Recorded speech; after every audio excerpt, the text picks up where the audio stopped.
Hello and welcome to Evolving on Purpose, a show I have created in hopes that I can inspire you to take the deep dive into discovering who you are and what you came here to do.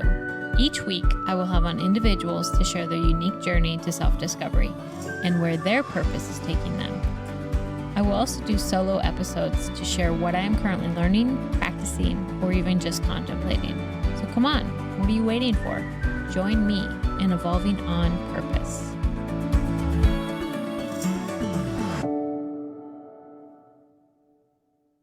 Hello, everyone. Today I have Lily Allen-Duenas, is an international yoga and meditation teacher, vegan nutritionist, a Reiki Master healer. She helps overwhelmed individuals reduce their emotional overwhelm, find balance, breathe, and find their space for self-care. Thank you so much for coming, Lily. Thanks, Angela. I'm so excited to be with you. Yeah, you have such an interesting your podcast and all of the different things that you kind of woven together. I just kind of want to know, how did you come to this? Like, how did you grow up and how did you find your way to your path of purpose? Ooh, thanks for asking, Angela. Yeah, it does feel like unique and it's all connected, but it's all random. It's a fun story. But just for starters, neither of my parents are Buddhists or meditators or yoga teachers. Or vegan even. Like I wasn't brought into any of this by the parental or by upbringing or raising in that way. Both of my parents are wonderfully open-minded though. So I wasn't also forced into any boxes. I think I was very, very lucky that my parents, I think at the cornerstone value was freedom. And that to this day is a huge one of my core values. So when I was 5, I started taking art classes. And the principal theory behind the style of art is called Mon art, is that there's no such thing as a mistake. And also in that, the teacher every single day, not every day, I did classes once or twice a week, but we would always open with a meditation. And it was when you rub your palms together, you put your palms over your eyes and you envision a black dot that softens. So we always had this meditative aspect, started at 5 and continued classes weekly until I was 16. And then when I was about 10, 11, I attended a YMCA outdoor summer camp, and there was a counselor there who offered morning meditation by the lake every morning. So I learned 5 different meditation techniques, one each morning. And that was just beautiful, like a very interesting start. And I remember coming home from that camp and I was like, Dad, I want to learn how to meditate. And he went on eBay and found a book. For your dear listeners, that was a time when there was no Amazon, there was no YouTube. I couldn't just get on the computer and Google there was Ask Jeeves back then. We did have a way, but the internet wasn't like it was before. Right? Just as if your listeners or some younger individuals are like, what do you mean you couldn't just get on YouTube and learn how to meditate? It's like, no, we didn't have smartphones, apps, YouTube. We didn't have anything. So my dad got me a book off of eBay, and I got into it a little bit. And then when I was 16, I came to yoga for the first time when a soccer teammate said, hey, there's this new thing at my mom's gym. It's called yoga. Do you want to try it? I love trying new things. That was kind of my MO. I always was happy to explore.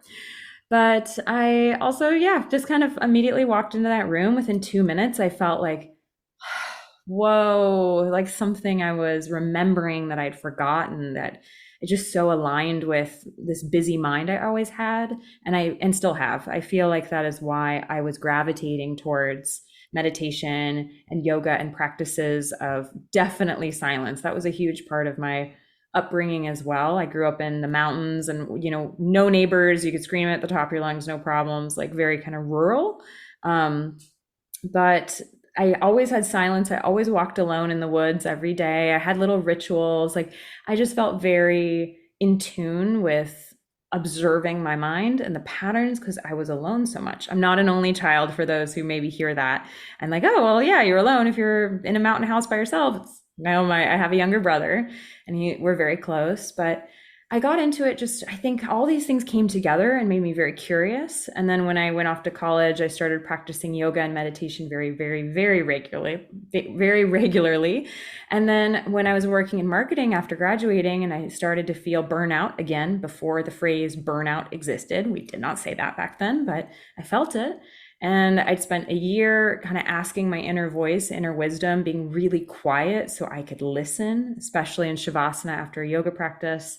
What am I supposed to do? How am I supposed to serve? What is my purpose? And one day, after about a year of very big patience, and that voice kind of came and said, "Hey, be a yoga teacher and help others on their path to health and wellness." And then within a couple weeks, I had a plane ticket booked, my deposit paid, a sabbatical from work approved, went to Kathmandu, went to Nepal, and then again within a couple days said, "Ooh, I'm not supposed to stop this." Came back home, quit the job, and then spent a few years all over Asia and Europe teaching along the way, teaching yoga and meditation and doing workshops in vegan nutrition, and then also learning. So I kept doing certifications after certification to keep on growing and learning. I know I will be a student for life because these practices are so infinite and there's always more and more layers that you can add. Like Angela is amazing with human design and astrology, and just hearing her talk, I'm sure you'll hear her talk soon about it, but just hearing her talk about this, it's like, oh, what an amazing dimension to add to this. So that's what I love about health, wellness, spirituality, just these practices of holistic healing and approaches. It's so incredible that it is not one size fits all, super independent and super compassionate, saying, "Hey, I really see you. I see you, and I can meet you where you are, and I can maybe help you a little bit with what you're struggling with, your defenses, your needs." And in the world we live in today, it's so fast paced, it's so busy, and everything wants our attention. We're distracted at all times. So that inner voice, that inner wisdom, our inner knowing doesn't get a place, and we're often ignoring our bodies that come in last place. So anyway, Angela, that's the long story short. I love this so much. And I was just kind of taking notes, and I just find it so fascinating how these tools can, a lot of times people they don't have the little things that you had along the way to kind of tap into that inner wisdom. And so they're just kind of following what their teachers told them or their parents told them or the outside world told them was right for them. And so that's where a lot of people go kind of astray, because we always have everything within us to guide us, right? Yeah. And then when we look at the map of astrology or human design, we can see it. It's, it's literally like a map that we can look at, right? And so a lot of things came up. I love that when we look in astrology, we can see, like, how did you grow up? What was your home like? And your home is in Aquarius, which means that your parents were, very open-minded. The Aquarians are very open-minded. They value freedom. And those were two words that you said. Like, that's literally the definition Wow. of what it would be. And I was just like, it blows my mind still. I love it so much. And then you have that Jupiter, which is the teacher, that's kind of conjunct your 10th house of career. And it's in the house of travel and higher education. So you're like meant to be a teacher and a student of traveling, of these different modalities that you love so much. And then you have your first house or your second house where do I find my worth? How do I create? And you do have a ton of energy there, right? Like Sagittarius is a fire sign. Fire sign is like, let's go, let's go, let's go.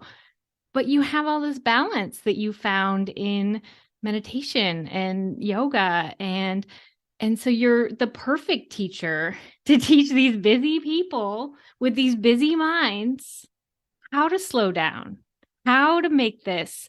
Because I see a lot of people when we go to human design, you do have an open head, right?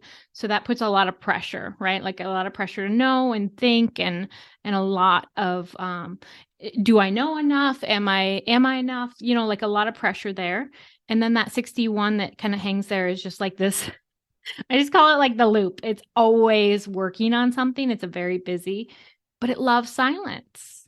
And so you've just shown every single person that has that how amazing silent meditation or walking alone in the woods or something like that could allow them to slow it down and see the patterns instead of, getting into this loop. And then because the shadow side of that 61 is psychosis, right? Like thinking and thinking and thinking and thinking and getting yourself like, pressure and overwhelm and almost a little madness, right? But when you slow it down, when you give it silence, when you hear it, it just changes the entire everything about it. Yeah, and if your listeners, if anyone has that 61 or that mind that just feels like it never stops moving, just like you're not alone. And when people meet me and they're like, "Oh, you must never get overwhelmed," or it's like, all the time, it's something that having tools and techniques, it's so important for my overall well-being, my relationships to others or to myself, to relieve some of that pressure and to keep my mind moves. And when I sit and I meditate, I've learned so much from monks in different countries. I've stayed at monasteries and ashrams, and I loved meeting this monk who was, we'll say 50, and he'd been a monk since he was, we'll say 10. So 40 years, 4 decades of his life. And he said he still struggles when he's seated in meditation to focus just on the breath. So single focus. His mind still wanders. So maybe he has that hanging 41 too, but you're not alone if that is how your mind works. And there's nothing wrong with your mind. And if you're meditating, you're like, oh, I can't meditate. My mind is all over the place. Mine too. This monk's too. 4 decades later, it's still that way. It's okay. We're just practicing, building that muscle, encouraging our brains, our minds, our energy to slow down and be more present. And that's a beautiful gift to give yourself. Even if you sit for 10 minutes and you only focus on your breath for 10 seconds, you still tried, you still practiced, you still showed up, your intention was still there. So like, you're totally winning. There's no good or bad meditation. There's only how regular. I love that question. So, I had a bad meditation. No. How often have you been meditating though? Like, I would be way more interested to know your habits and your patterns. And if you're developing that, like, I feel like I'm doing such a bad job, but I show up every day for 10 minutes. You're doing an amazing job. That is the measure of success, is how regular, not how good or bad. Yeah. No, I can't agree more. And I love that you broke that down for people, because I think a lot of people quit meditating because they think they're not doing it right, or that it should be easy. And I don't know that it's ever easy. It's just a practice that when you do it over and over again, you see the benefit, right?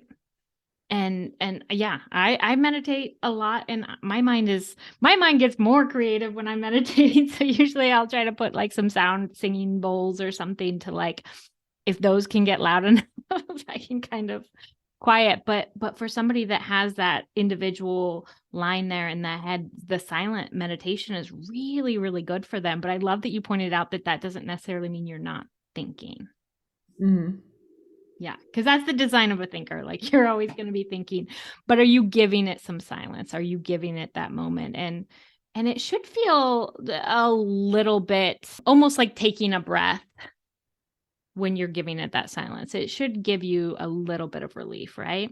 Yeah, that's a great point. It's like taking a breath was such an interesting way to put it, because there is an inhale, a gathering of energy, and there's an exhale, a release of energy. So even if we're talking about just how the body responds when you're focusing on your breath, it's an amazing way to kind of reset your parasympathetic system, get your stress levels to decrease by just focusing on the exhale. And so if even for 2 minutes, 1 minute, you can sit down and have just slow, deep breaths, then you're already benefiting your entire nervous system and then your body, and you can get every layer and organ and system, your endocrine, your cardiovascular, everything will regulate, and it's pretty magical. So definitely, even if you are thinking, if you're thinking that you think, right, Angela, it's messy, but it's okay. Just that practice of coming back to the breath, coming back to the point of focus as well. I used to think, it's easy to judge yourself and easy to say, oh man, my mind's just got distracted again, or oh man, I'm thinking about that again. But also I learned through meditation, it's not about at all like criticizing or judging, like we're just practicing judging ourselves. Absolutely not. There's nothing about meditation that should be negative or like whack-a-mole with your thoughts, or like taking a hammer and smashing everything. And so until it's all quiet, absolutely not. It's about being present and calm and okay with whatever arises. And then just practicing letting it go, not reacting to everything that shows up in your mind. Science has said that like what 80% of our thoughts aren't even real. They're like lies, like honest lies.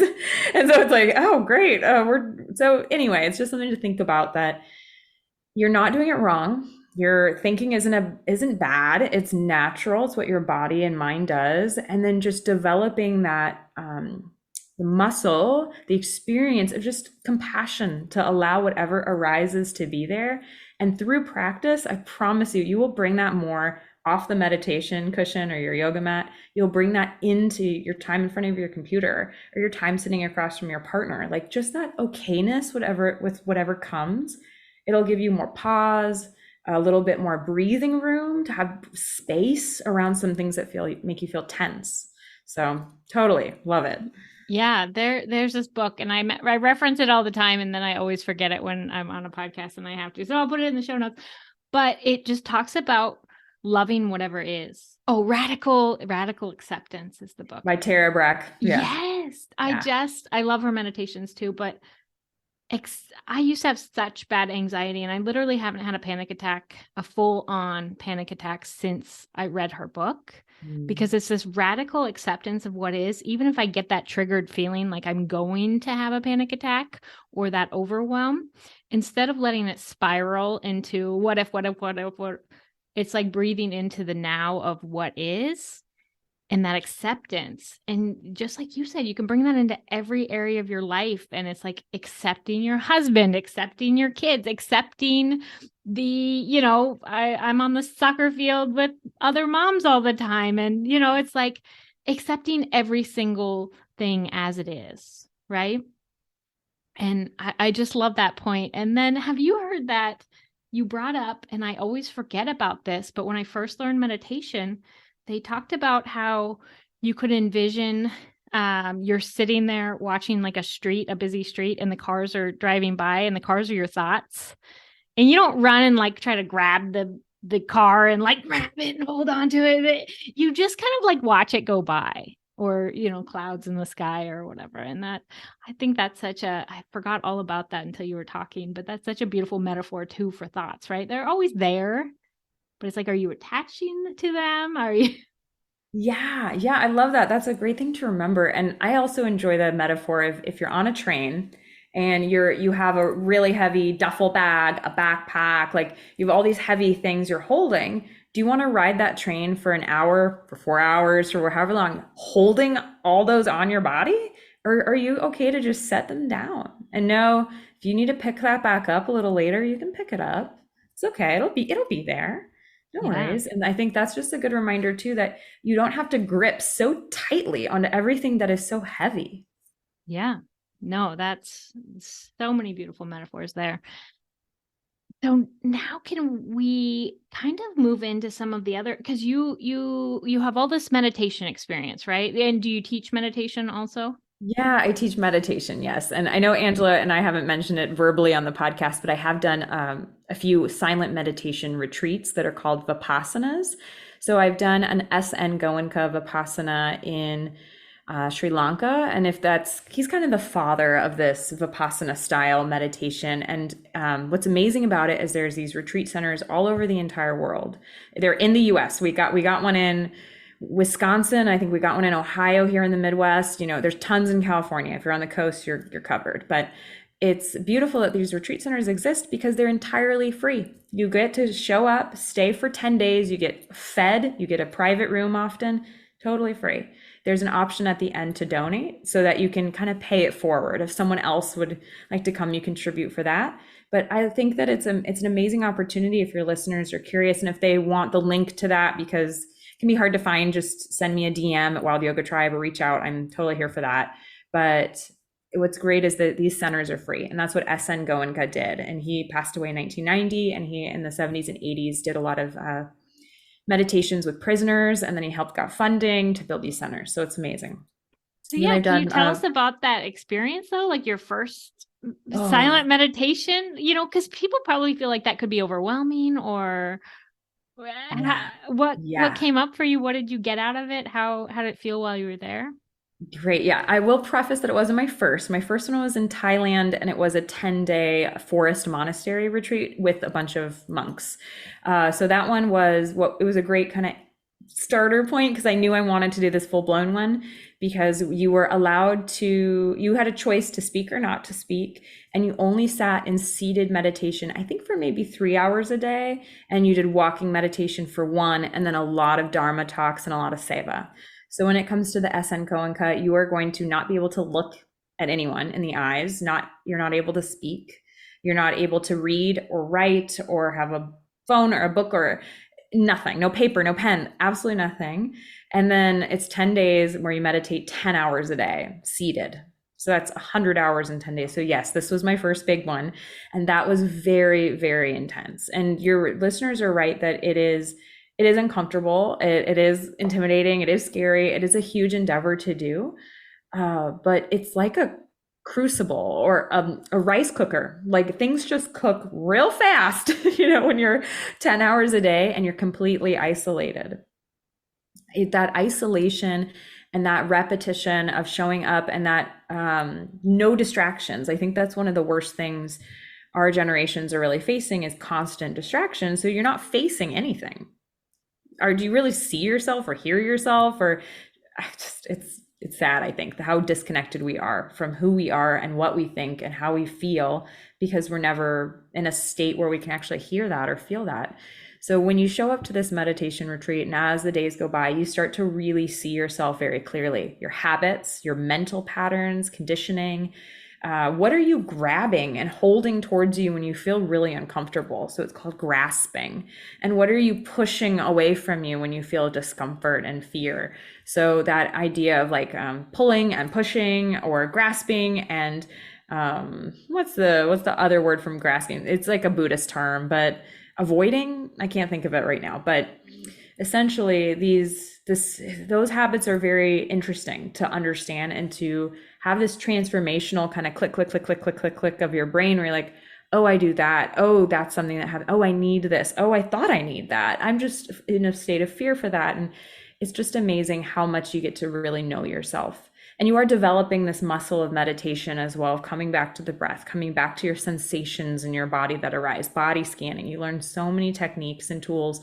You practice them enough too that when you get out, you have this amazing foundation that 100 hours, I think let's say if the average meditator meditates in the West, in the US, we'll say for 10 minutes a day, it would take you a long time to get to 100 hours. So it also is that incredible opportunity to just kind of very quickly, I won't say progress, but to quickly get more experience. Yeah. And how did you feel when you got done? What was the biggest aha you had? And how did you make any changes when you went back to real life or anything like that? Yeah, so my biggest aha, I love that question too, because I actually got a tattoo to signal and signify that. And it's on my ankle, so I won't throw that in front of the camera for everyone. But I got an Ouroboros, so it's a snake eating its own tail. And my biggest aha was that I am the cause and the solution of all of my problems, and everything that I need is already inside of me. So those two things, I just, whoa, these are words, and hopefully your listeners are like, oh yeah, I could be the cause and the solution, or oh yeah, everything I need probably is inside of me, yeah, like maybe that's the kind of feeling you get when you hear those words. But after 10 days and like living, breathing, eating, and feeling these huge epiphanies, like searing into your body and brain, it's like a whole new level of like, wow, I really am the cause. Like I don't have problems unless I make my problems, like it's really transformational. And so I think what changed is I was kind of facing a decision about what a next step, because I was in Sri Lanka. Where do I go? What do I do? And I had some doubts and I had some things going on in my brain, and it really, I think, just cleared everything up. And I was like, this is it. So it was really amazing that I got to kind of hone in, I think, on some truths that I had kind of been ignoring or like, oh, I don't know, it just, you become very clear. And after that, I was very dedicated with meditating a full hour every day. That was my kind of promise to myself. But of course, we all have lives and there's ebbs and flows. And I think we need to respect when seasons of our lives change. So maybe now I do a lot more yoga asana practice, or right after that, I got really into mantras after about 6 months. So it's okay. Like let things come and flow as your energy calls for them. Yeah. Yeah. I love that too, because you just kind of circled back to what the whole point of meditation is to show yourself compassion. So yes, you learned all this wonderful stuff, but you're not saying I have to meditate every single day for this long or what. You're still giving yourself compassion and letting yourself ebb and flow. But that is a really beautiful lesson that it's kind of hard to learn because we do have so much distraction nowadays. Like we can distract ourselves with so much outside data and information and TV and people and all of this, that we can really forget that we are the creator of our own lives, right? Oh, absolutely. Yeah, it's so easy to forget that we're steering our ship, that we are the director of our own lives. And if our life is like a movie theater, also, or an amphitheater, who are we inviting in? Like, who are we letting to sit there and be with us and energetically, like, what are we inviting in terms of the TV shows we're watching? Are we inviting in positive messages or crime and blood and gut? I mean, just thinking also on an energetic level. People always, Angela, this is a total anecdote on the other side, but people always say, I'm going to go on a diet, right? Like we're all familiar with what that means would be to limit food, Yeah. but or change the type of food you're eating. But what about a diet for your eyes? What about a diet for your eyes? Like with being very, very careful with what you're visually taking in, or a diet for your ears, being careful not to always have on certain news or radio stations that might be causing you distress, or different music styles that might have more negative messaging and not a style or maybe a specific artist. I want to be vague here. I don't want to upset anyone if they're thinking I'm pointing at something in particular, but I'm just saying there are different diets that you can apply that actually can maybe have a huge impact on your overall health. It's not just the food, but I'm big on food too as a vegan nutritionist, so not poo-pooing that in any means. That just brought up for me one thing that really changed. I was working in a job that I really could not stand. I was working for the state, a government job. I don't even know how I got there. It was probably a lesson I had to learn. But I'm just sitting there and I'm listening to all these podcasts all the time about all these, manifestation and health and wellness and all the things that I wanted to be doing. But I was just working at this job and I just kept complaining. I would call my mom and complain. Anybody that could hear, I was complaining. And it was like lightning bolt one day. I thought, I just need to stop complaining. And so that was one of my first diets was like, you cannot complain about anything in your life for a week, right? Like I wouldn't even let myself complain to myself in my head. It was like, no, no. Yeah. And it was so just life-changing how my viewpoint could change when I wasn't trying to sell how stuck I was or how this or that or what the outside world was doing to me. I couldn't sell it. I couldn't sell it to myself and I couldn't sell it to everybody else. So what else can I think about? And it was just Love that. Such a moment. So yeah, I would invite people at this moment to think about something that you could cut out and see how, what is something that that maybe isn't serving you. Yeah, love that. And I love that you told yourself you don't even get to complain about it, because that's also an act of almost of not meditation, but mindfulness. That is mindfulness, being aware of what's going on in your brain, just keeping an eye on that and saying, oops, I said I'm not going to do that. That's phenomenal, because also if you're energetically telling yourself over and over again, this stinks, I'm so unhappy, it's like that's the energy you're breathing in. And I love to tell my yoga students when we're doing a particularly hard pose, and by hard, what do I mean? Something that's a little uncomfortable. It could be a wide-legged seated forward fold. I do not mean like scorpion, peacock, drag, I don't mean hard in the sense of only 10% of practitioners can do it. I mean something that actually just challenges you, and you need to breathe there, and it's hard. So I like to encourage them at that moment, put a small seed of a smile on your face. Just a gentle little smile and see what changes. Just be aware of when you smile, do you all of a sudden get an inch more into the pose? Like, do you all of a sudden just let go of a little tension, or does it just change that you're not breathing more intensely or your face and jaw are clenching? I mean, just see. And so Yeah. that is very much so about changing your perspective. Oh my gosh, I love that so much. And when I used to do a lot of hot yoga and I wanted it to be super intense because, I was using it as like a weight loss and this and that. And I would sometimes have to do the yin classes because they didn't have any other ones. And now I'm like, oh my gosh, I was missing out on so much. Like yin can be so beautiful too. Can you talk about some of the different, because you have an entire podcast devoted to yoga teachers, different styles, different countries, right? Like, can you Yeah. talk about, yeah, let's just start with some of the different types of yoga. We'll start there. Sure, yeah. So, as Angela alluded to, my podcast is called The Wild Yoga Tribe, and each week I interview one yoga teacher from a different country around the world. So far it's been like 82 teachers, 82 countries, 82 episodes. So hopefully I'm going to do the entire world. That's the goal. But with the different yoga styles, what I like to say to people who want to, someone has tried one yoga class one time. Oh, I don't like yoga. Okay. What if you saw someone walk into a grocery store and they've never ever tried any fruits before? They take one bite out of a banana and they say, "Oh, I don't like fruit." Have you tried a strawberry? No. An orange? No. Then how do you know you don't like fruit? I think the same way when it comes to yoga, that every style is so different. It all falls under the big umbrella of yoga and technically under the umbrella of hatha, which is the most ancient, traditional. It has a sun moon energy to it, this hot and the tha.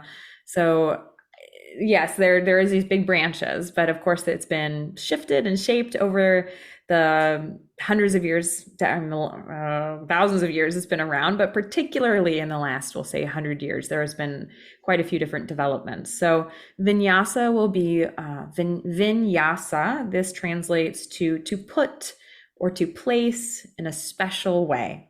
So that means it's very mindful of its pattern, of the sequence. So every asana is put and placed in a specific way for flow.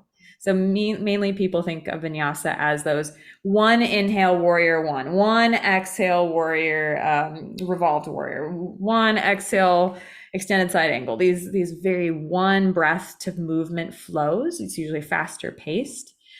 When people think of hatha now in the West, we associate that with longer holds, a little more gentle, or sometimes very intense. It can be really hard to hold pyramid pose for 7 long breaths. That's a challenge.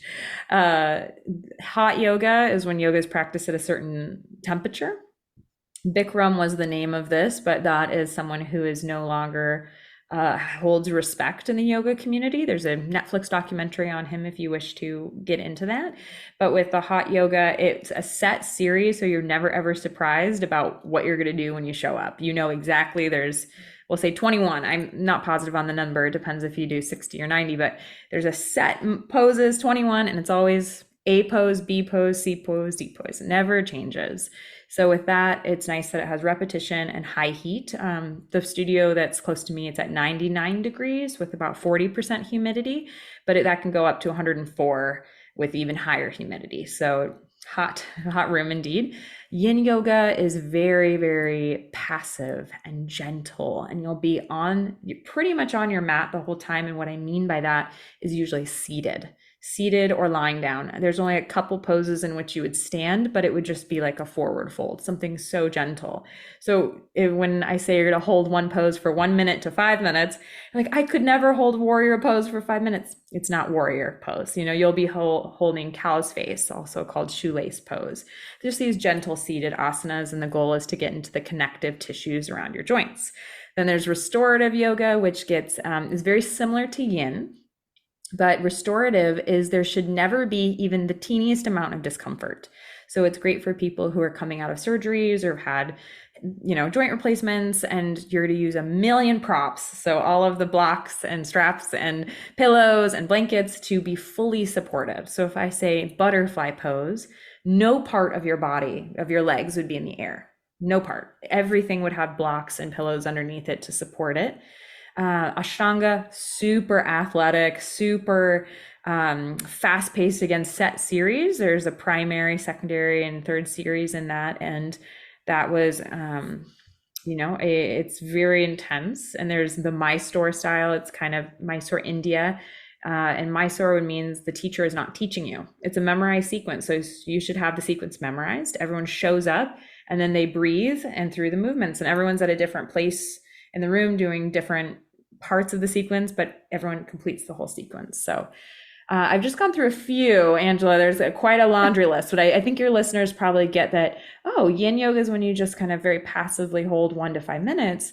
And Ashtanga is when you are just breathing and powering through and having very athletic type practice. So there's a huge gamut. Yeah. And I love how you kind of described how beneficial restorative yoga could be if you just had some kind of surgery or something. What are usually what people are looking for when they decide to do yoga? Yeah, I think around the world, everyone's usually looking for something to manage stress. I think that is the number one. All over the world, people say, I need something because I'm suffering, usually mentally, or people come because of a physical suffering. I have back pain. I have shoulder pain. There's something where their doctor says, have you tried yoga? And that is becoming around the world. And I love that doctors in Colombia or doctors in Algeria are like, oh, yoga might help. Like, that's amazing. So physical and mental are usually really big. So is insomnia. I can't sleep. And that's, of course, related to physical or mental emotional pain. That's main. But what I love about why people come to yoga, oh, it could also be fitness. People, of course, wanting to get fit or lose weight or become more flexible because they're a football player and they blah, blah, blah. But I think that what I love is that answer, why do you go to yoga? It changes. It might start as one thing, but it can shift to be something else. And I love that. I love that there are the capacity to change and that ability to say, oh, there's something else here.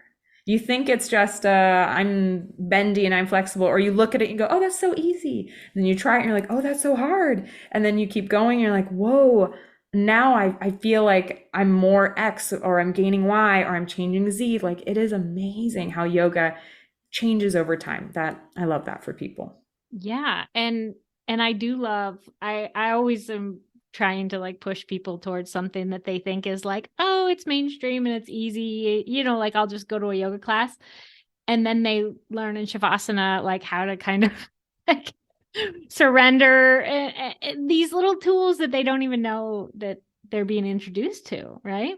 Absolutely. Yeah. So tell me, what's the best thing that you've learned in doing all of these interviews with people around the world? Because that is really cool. What'd you say, 89 countries? 82, but 82. I've recorded a few extra, so I mean, we're getting close to how many I've had, but yeah, that is so many. Like, I don't even think I could name 82 countries. Like, that's a lot of different people from different walks of life. What have you learned in the process of doing this podcast? Oh, wow. I think I've learned every time I have a conversation with a yoga teacher, I learn something every time without fail. And it's usually not one thing. It's usually like 20 things. I love that. I love that the focus of the conversation is always going to be, how did yoga come into your life? And that is fascinating. Is it a friend took you to a gym? Is it like with me?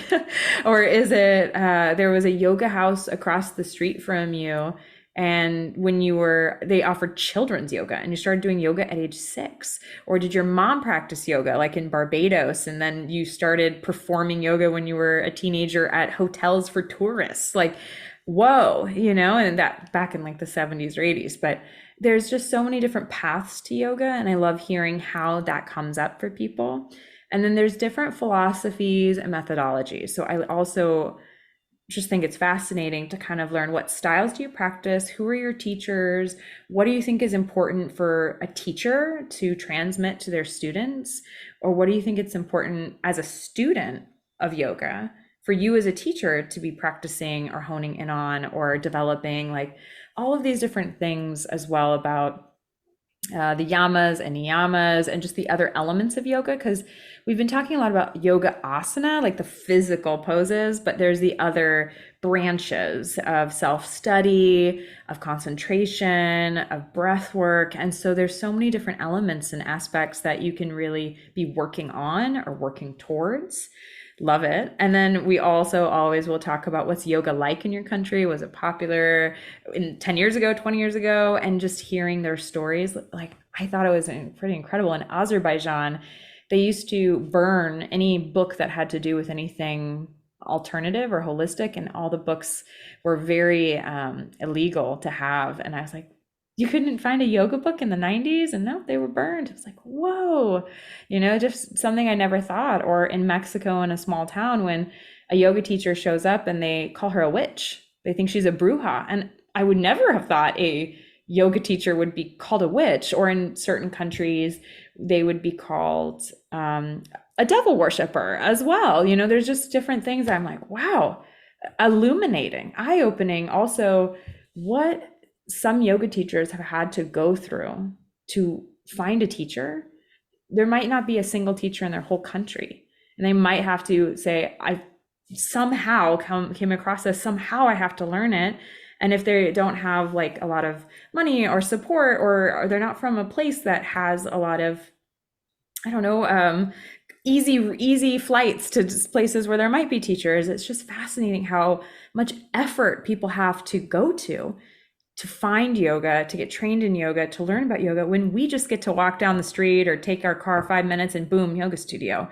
So I love also 125, 10. And for me too, the yoga that you might find down the street from you, that might not be like the most profound yoga that you can find, or that might not be the most whoa, connective, that's amazing. Oh, I had no idea. I don't mean to at all poo-poo local yoga studios too. Like that, they're amazing. But that's why this podcast, I think, is beautiful, is because you will learn something for sure about what yoga can be, about what yoga gives, about what yoga, how it changes an entire community, how it saves lives. This African yoga teacher in Kenya, wow, Samuel Muthama, he is one of my favorite teachers out there. I've taken his classes on Zoom too. Please check him out. He's on my website, wildyogatribe.com/yoga in Kenya. But he found yoga he was delivering water in Kenya, and he delivered it to a yoga teacher's house. Never heard of it before, and saw some art on her walls. Said, oh, what's that about? Got interested. And he said he was living a life of crime and drugs, and becoming he received funding and a scholarship from the Africa Yoga Project. And to get that, it changed his life entirely. He got out of crime, he got out of drugs. He had a way to make money for himself that he felt like totally in line with and proud of. His brother got trained, and now his entire family is supported. Like, wow, changed lives, hands down. So amazing. Yeah. Yeah, I've listened to some of the episodes already, and yeah, I haven't listened to that one, so I'll have to go find him. Yeah, it's more around the 40s, so okay. This was a while ago. I love it so much. I just want to know, I've kind of looked at your website and your podcast, and I just want to know, like, what do you see for the future? Because I just love, I get this little peek into like your potential. You have all of this beautiful potential to really, you're the wild tribe, right? Like tribal, you have all of this community, all of this energy for teaching, for community, for planning for an entire community. So I just want to know, like, what do you see coming? What are you doing now? What can people access right now? But what do you see coming for you? Woo. Oh yeah. You've seen how my astrology chart looks too. Like there's a million ideas and there's a million ways I want to serve and connect and story tell. Because when Angela did my human design, I was like, this is amazing, because I'm just a storyteller through and through. And so to have a podcast and to have conversations with other people is like, oh wow, that's my thing. And also to do things with my body. And she said there's a certain area that it's very popular with dancers. And while I've never felt like a dancer, doing yoga is very physical. So she also what she said just blew my mind. But what I'm offering now is, one-on-one coaching. If you are looking to get anywhere with health and wellness, happy to be a part of your journey. I do practice and serve locally in the Des Moines area in person, but I do private Zoom classes as well. And then I am in the near future releasing some online courses, like go at your own pace, watch it. If you're looking to get a little bit, if you're new to yoga, totally new, don't know where to start, a little intimidated, a little nervous, let's just get you to a place where you feel comfortable with that. So some courses are coming, that's in the future, but for the future, I would just love to have yoga retreats and to be able to incorporate these countries, these teachers that I have connections with, bring students to them, or also bring these teachers to the US and have some local retreats. So I would just love there to be more cross-cultural connections, more community building, more time where we're really coming together and learning from each other in person. Yeah. I love that so much. Everybody keep an eye on Lily. Big things are coming and are already happening. So yeah, I would love everybody to check it out. If somebody is listening to this right now and they're like, I tried yoga once, or I've never tried it, what would be your first invitation for them? Yeah, if you are never tried yoga and like, I'm a little nervous, you're welcome to join me on YouTube. I have some free classes out and just join anytime. I have free meditations on Insight Timer, also a free app. Everything's free. So those are great places just to get maybe, your foot in the water and just kind of check it out a little. But again, this course about how to get started, there'll be a free element to it. And then a, very affordable, just if you wanted to go a little deeper to help me pay for all this camera equipment, that'd be great. But that I think will be a great place to start too. Yeah. I'm so excited about it all. And I love that you're local to me. It was so funny because we had met in a podcast collaboration with people all over the world and didn't know that we lived, 20 minutes from each other. So just another exciting little aha from the universe. There are so many amazing people, even in your backyard. So totally. That was a huge surprise. We were like, wait, what? We'd already talked for an hour. And I mean, we both felt called to connect from this huge community of people. Maybe we'll say there was 200 people there. I reached out to Angela, said, hey, I want to get to know you and your work and chat with you. And it just was so cool how it just kind of things click to kind of bring us together. So I love that too. Yeah. I'm excited to see, our connection in the future. I'm so happy to connect with you right now. And I'm so happy that I got to bring you to my audience here at Evolving on Purpose. You're really somebody that has been doing the path of bringing your purpose forward. And that just makes my heart sing. And I love sharing that when everybody does their part in the world, it just helps everybody, just like the guy that learned yoga and it changed his whole family's life. When you step up and live your life through this open-hearted, purposeful way, you'll change the lives of yourself and everybody around you. So thank you for doing your part. Thank you, Angela, for doing yours. Thank you, everybody, so much for listening. Go check out Lily, wildtribeyoga.com and Wild Tribe Yoga Podcast. And I just loved sharing this story. I love talking to anybody that is on their path to purpose, but I loved how she got there. She really used her inner voice as a guidance system. She learned to meditate, went on these long meditations. She followed that nudge. She followed that ask the question and then wait for the answer to appear and then follow it. And that's all we really have to do. It's just that sometimes we get so off path or we're so used to not listening to our inner guidance that we need to kind of reconnect. And that's what happened with me. I was so far out of alignment that I couldn't even hear my inner guidance anymore. And that's why I found human design and meditation and now astrology, because it really helps connect me back to my path. And then I have something to respond to. I get to learn deeper and deeper and deeper what I came here to do. And then I get to follow my inner guidance system for how to get there. So if this is something that interests you, go ahead and go to evolvingonpurpose.org and book a reading with me, and we can really get you back in touch with what you came here to do and maybe how to listen to that inner guidance system. Thank you all so much for listening and showing up for yourself each week. As always, let's keep evolving on purpose.